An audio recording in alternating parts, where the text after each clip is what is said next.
Well, Davos is almost designed to be a bubble. We're up here in the Swiss Alps, surrounded by security. The rest of the world seems quite far away.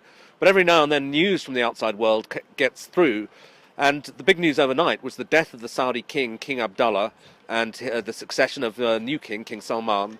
And it's played very much into one of the main concerns of the World Economic Forum here, which is instability in the Middle East, because Saudi Arabia is both an incredibly important country, the world's largest oil producer, and also one of the countries in the Middle East that so far has remained pretty stable amidst all the mayhem, and yet it's surrounded by countries such as Iraq and Yemen, where ISIL are gaining strength. So people in the corridors here are pretty concerned that maybe if they don't have a very smooth succession of power within Saudi Arabia, that Saudi Arabia will get sucked into this whole jihadist problem.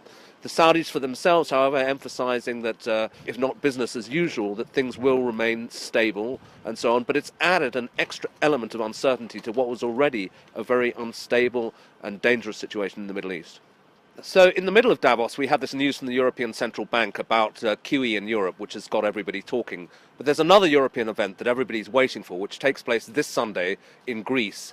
And there is the sense that Syriza, the far-left party, will actually win power in Greece, and a lot of discussion about what that will mean. In particular, a Syriza government has said that it's going to ask to reschedule or even write off some of Greece's debt. And you can see an emerging split in the discussions here, with southern European countries a bit more inclined to say, well, maybe that should be done. The Italians quite sympathetic.